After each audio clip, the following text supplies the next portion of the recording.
What is mean by impulse buying यानी कि आकस्मिक खरीद से क्या तात्पर्य है? प्लान परचेज यानी कि योजनाबद्ध खरीद, परचेज विदाउट प्लानिंग बिना एक योजना के खरीद, बल्क बाइंग थोक में खरीदारी, रेगुलर परचेज नियमित खरीद। तो इसमें आंसर क्या है हमारा? Option B, purchase without planning बिना योजना के खरीद। Who influences the buying decisions of children the most यानी कि बच्चों के खरीद निर्णय को सबसे अधिक कौन प्रभावित करता है? टीचर, शिक्षक, फ्रेंड, दोस्त, पेरेंट्स, माता पिता, एडवर्टाइजमेंट, विज्ञापन। तो जो छोटा बच्चा है उसके लिए जो प्रभावित घटक है वो है माता पिता, parents. Which amongst the following is a psychological factor यानी कि निम्नलिखित में से कौन सा मनोवैज्ञानिक कारक है? कल्चर, संस्कृति, मोटिवेशन, प्रेरणा, रेफरेंस ग्रुप, संदर्भ समूह, सोशल स्टेटस, सामाजिक स्थिति। तो जो हमारा मनोवैज्ञानिक कारक है वो है प्रेरणा, motivation. What does the term consumer behaviour focus on यानी कि उपभोक्ता व्यवहार शब्द किस पर केंद्रित होता है? कॉम्पिटिटर स्ट्रेटजी, प्रतियोगी की रणनीति, गवर्नमेंट पॉलिसी, सरकारी नीति, बाइंग बिहेवियर ऑफ कंज्यूमर्स उपभोक्ताओं का खरीद व्यवहार, प्राइसिंग स्ट्रेटजी, मूल्य निर्धारण रणनीति। तो इसमें आंसर है option C, buying behaviour of consumers उपभोक्ताओं का खरीद व्यवहार। सोशल क्लासेस डिटरमाइंड बाय सामाजिक वर्ग निर्धारित होता है। एज एंड जेंडर, आयु और लिंग, एजुकेशन एंड ऑक्यूपेशन, शिक्षा और पेशा, और ब्रांड प्रेफरेंस, ब्रांड की पसंद, पर्सनैलिटी, व्यक्तित्व। तो जो सामाजिक वर्ग है वो निर्धारित होता है एजुकेशन एंड ऑक्यूपेशन, शिक्षा और पेशा। The final stage of the consumer decision making process यानी कि अंतिम चरण क्या होता है भुगतान निर्णय प्रक्रिया का?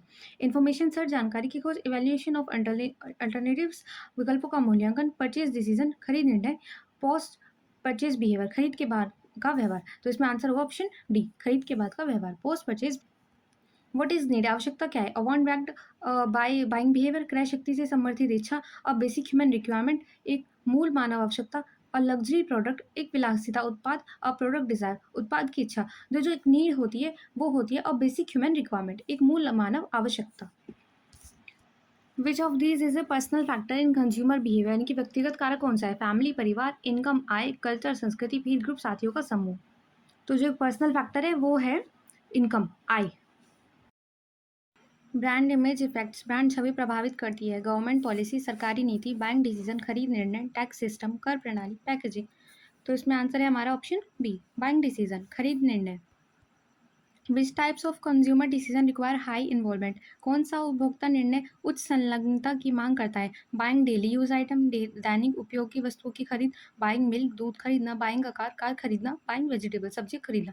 तो और सब जो है उनमें हमें क्योंकि पता है हम डेली बेसिस पे खरीदते हैं, लेकिन बाइंग कार में हमें कार खरीदने में हमें उच्च संलग्नता की जरूरत होगी।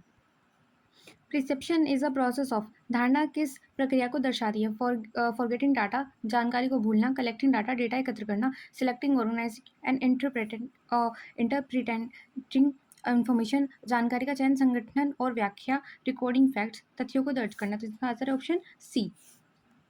विच groups has a direct influence on consumer behaviour कौन सा समूह उपभोक्ता व्यवहार पर प्रत्यक्ष प्रभाव डालता है?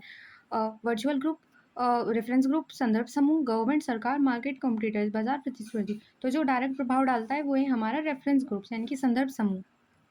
Which of the following is not a stage of the buying decision process निम्नलिखित में से कौन सा खरीद निर्णय प्रक्रिया का चरण नहीं है? प्रॉब्लम रिकॉग्नाइजेशन, समस्या की पहचान, परचेज डिसीजन, खरीद निर्णय, बजट अप्रूवल, बजट स्वीकृति, पोस्ट परचेज बिहेवियर, खरीद के बाद का व्यवहार। तो इसमें आ रहा है हमारा option C, budget approval, budget की स्वीकृति।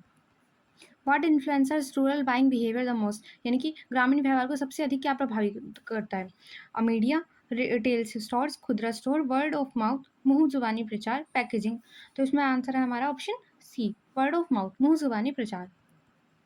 विच is a major component of psychographic segmentation मनोवैज्ञानिक विभाजन का प्रमुख घटक कौन सा है? एज, आयु, ऑक्यूपेशन, पेशा, लाइफस्टाइल, जीवनशैली, जेंडर, लिंग। तो इसमें हमारा जो साइकोग्राफिक है यानी कि मनोवैज्ञानिक है वो है हमारा लाइफस्टाइल यानी कि जीवन शैली।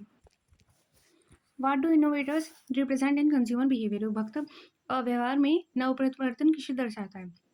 द लास्ट टू अडोप्ट यानी कि लास्ट में जो अपनाते हैं, नेवर बाय नई न्यू प्रोडक्ट्स जो कभी नए उत्पाद नहीं खरीदते, first to adopt new products नए उत्पादों को सबसे पहले अपनाने वाले, ट्रेडिशनल बायर्स पारंपरिक खरीदार। तो जो हमारा इनोवेटर है वो क्या करेगा? नए उत्पाद को सबसे पहले खरीदेगा।